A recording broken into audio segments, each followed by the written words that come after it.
विशेष मध्ये पुन्हा एकदा स्वागत। मराठा आणि ओबीसी आरक्षणावरून महाराष्ट्राचं राजकारण तापलंय। त्यातच आता सत्ताधाऱ्यांना शरद पवारांसह विरोधकांना यात ओढण्याचे प्रयत्न सुरू आहेत। यात आता आंदोलकांनीही शरद पवारांची भूमिका जाहीर करण्याची मागणी केली आहे। त्यामुळे आरक्षण प्रश्नी पवार केंद्रस्थानी आल्याचं दिसतंय। 4 वेळा पवार साहेब स्वतः मुख्यमंत्री होते, का मराठा आरक्षण दिलं नाही?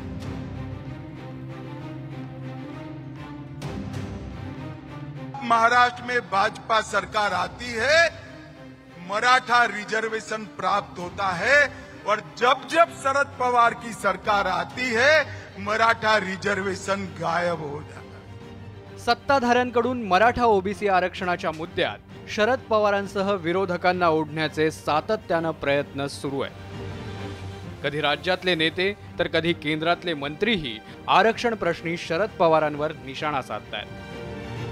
यातच आता ओबीसी आंदोलकांनी देखील सत्ताधाऱ्यांच्या सुरात सूर मिसळल्याचं दिसतंय। कारण शरद पवारांनी मुख्यमंत्री एकनाथ शिंदेंची भेट घेतल्यानंतर आता मराठा आणि ओबीसी आंदोलकांनी शरद पवारांना घेरण्याचा प्रयत्न केला। या भेटीत काय चर्चा झाली ते बाहेर यायला हवं असं जरांगे म्हणाले। तर मुख्यमंत्र्यांसोबत आरक्षणावर काय चर्चा केली असा सवाल हाकेंनी उपस्थित केलाय।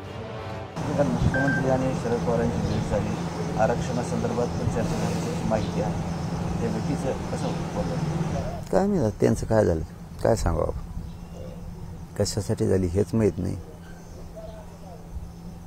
बाहेर आलं असतं ना, मग आरक्षणासाठी झाली असती। पवार साहेबांनी सांगावं ना, पुढे येऊन मुख्यमंत्री महोदयांनी सांगावं की बाबा हे मागासवर्गीयांचं आरक्षण आहे, हे गाव कुसामधल्या शोषित वंचित ज्यांना हजारो वर्षात ज्यांचं प्रतिनिधित्व झालं नाही, ज्यांना इथल्या सिव्हिलायझेशनच्या प्रक्रियेमध्ये घेता आलं नाही, त्या लोकांचं आरक्षण आहे।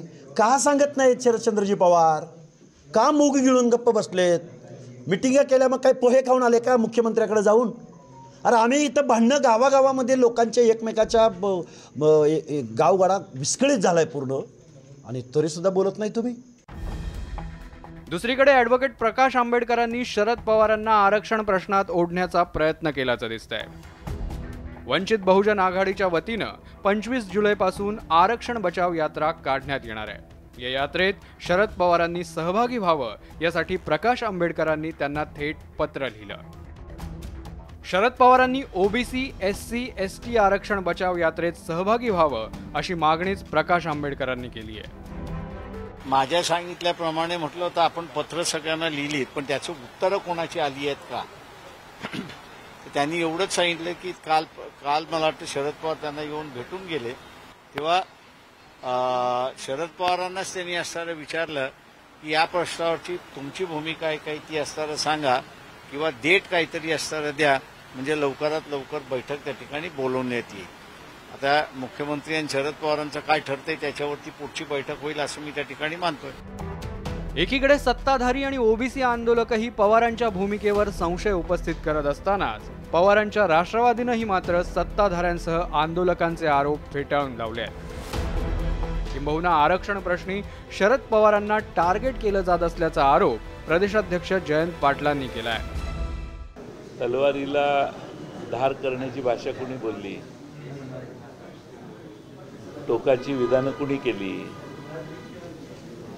विधानं टोकाची करून लोकांच्यात संभ्रम तयार करायचा, हे पवार साहेबांनी कधीही काम केलेलं नाही। ज्यांनी केलं ते त्याला जबाबदार आहे।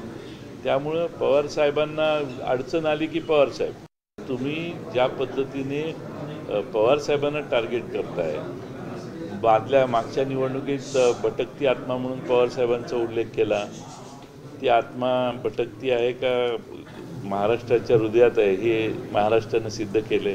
आता पुन्हा एकदा शरद पवार साहेबांना टीका करून त्यांना केंद्रबिंदू करायचं काम जर तुम्ही करत असाल तर महाराष्ट्रातली जनता विधानसभेत देखील आता तुम्हाला इसका दाखवेल।